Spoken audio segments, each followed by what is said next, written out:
Save the children. It was reaching the latter part of the evening, and the parents wanted to do something special. They wished to celebrate their 10th year anniversary, but the kids needed to be watched over. They didn't know who they could find at such a late hour, and all the babysitters they could call said they were unavailable. They were about to give up hope until they read an ad in the newspaper. The woman in the paper didn't charge as much as some of the other sitters that lived in their area, so they gave her a call. A few moments later, she told them she would be right over, and everything was settled. She was dressed very proper, perhaps too proper for babysitting. They told her the rules and what time the kids needed to be in bed. After the parents showed her around the house, they decided to leave. As they did, the babysitter shut and locked the door behind her, waving politely. She casually walked over to the sofa and had a seat. The chilled air seeped into the house, and the kids asked if they could turn the heat up. She said it was a perfect room temperature and opened a book, starting to read. The kids talked about how bored they were and asked if they could turn on the TV. She shook her head and said, "No, of course not. That would be interrupting my reading, but you can go upstairs and play until supper is made." She didn't say anything else. Her hair streaked down and looked darker than the burning ash of a coal fire, her eyes of green jade. Her irises seemed slanted like a cat's. She just sat down in the living room and read, and read, and read, all the way to supper.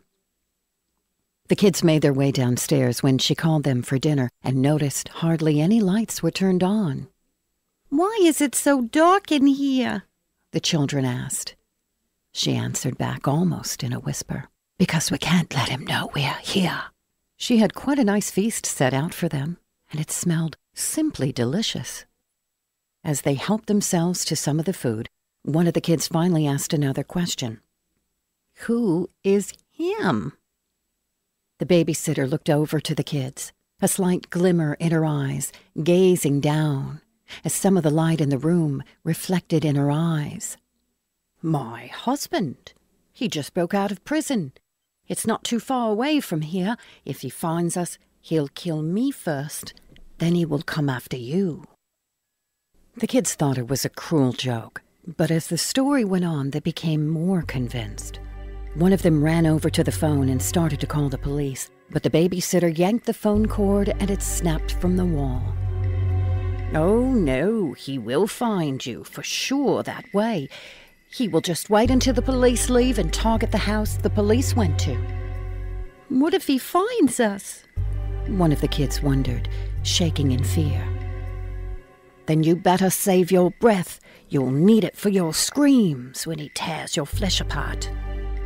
The children sensed something morbid about the babysitter, but sensed her husband was even more disturbing, so they did everything she asked. The hair on the back of the children's neck stood up, chills of horror moving down and consuming them. "He won't find us, though, will he?" "Not if you do what I tell you to do. Truth be told, he's a vampire and can be crazed when he hasn't been fed in a while. But if you do what I say, we should all be safe," she said. "We'll do anything," they shouted and pleaded. "First, you will lock all the doors. Then you will set us afire, so he can't come down the chimney. Do this first, then I will tell you your final task." They were quick to lock the door, and the parents had a gas fireplace already lit, so they turned it up until it was ablaze, and the flames rose up, till it covered the whole chimney on the inside. Then they turned and ran back to the babysitter. "Well, what do we do now?" "You have a cat, don't you?" She smiled as she spoke. "Yes." "Are vampires afraid of cats?" She shook her head in a very slow fashion, but her face got serious. "No, they have no fear of cats. But it could be a distraction for the night. You see, vampires pick up on scents. and he will soon find me. I want you to sacrifice your cat for us, run its blood over your wounds. His scent for us will be a distraction." No, not our cat, they said, picking up their cat as they ran upstairs and into their rooms, shutting the door. She soon ran after them and knocked and shook and pleaded for them to open. The cat had never shown any aggression before, but now it leapt out of the children's arms and stood in front of the door. When the kids would try to move to open the door, its fur rose up and its fangs showed as the cat hissed. The kids tried again and the cat nearly swiped at them. The children shook their heads and cried and screamed as her knocks became more violent. They could hear the babysitter's footsteps running downstairs, and their front door cracked. They could hear the glass breaking, the wood splintering as the door was becoming undone. Then it sounded like it broke apart, and the babysitter could be heard shrieking. They could hear a confrontation downstairs, but were too afraid to open the door. They could hear furniture breaking and the babysitter being tossed around. Her voice was deafening throughout the house as it sounded as if she was being stabbed. It seemed to go on and last an eternity for the children. They stopped crying and became silent when they heard someone from downstairs. They could hear them on the first step. The sound got closer. They could hear the sound inching its way to the second step, now on the third.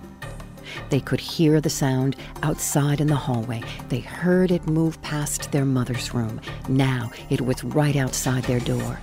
The noise stopped. Then it was replaced by what sounded like someone clawing under their door. It must have gone on for a short while, then stopped. Both children didn't want to move a muscle. When the parents came home that night, they found their front door busted wide open, the furniture in shambles, and there, laying in the upstairs hall, outside of their children's room, lay the babysitter. She was dead. Parents feared for their children, but were soon relieved to see them both alive. The police came shortly after and asked why they weren't contacted sooner. The children explained what the babysitter had told them and didn't want her husband to come after them next. One of the officers moved the parents away from the children for a moment so he could talk to them in private. "They're traumatized enough as it is," he said. The parents looked to the officer as if confused and in great disbelief. "I don't know how to tell you this, but according to your children's story, your babysitter was protecting them from a vampire, but she doesn't know much of their history." "What do you mean?" the father asked, looking curiously. "Well, even vampires have rules they have to follow. They wouldn't be able to break into your house. They would have to be invited in." "Are you saying she invited the vampire inside?" the mother asked. "No, that's not what I'm saying at all," responded the officer. "I'm saying there was no one in there in the first place. Your babysitter imagined the whole thing. We honestly believe she thought she had a boyfriend coming after her." The officer paused for a moment and looked at the parents sincerely. "It gets worse." "How can it get any worse than that?" the mom demanded. "Well, we believe that she thought she was in a struggle with a boyfriend, but in reality, she severed off her own legs. Then she took the identity of her boyfriend and tried crawling up the stairs. There was a knife in her hand. She was going upstairs to kill the children.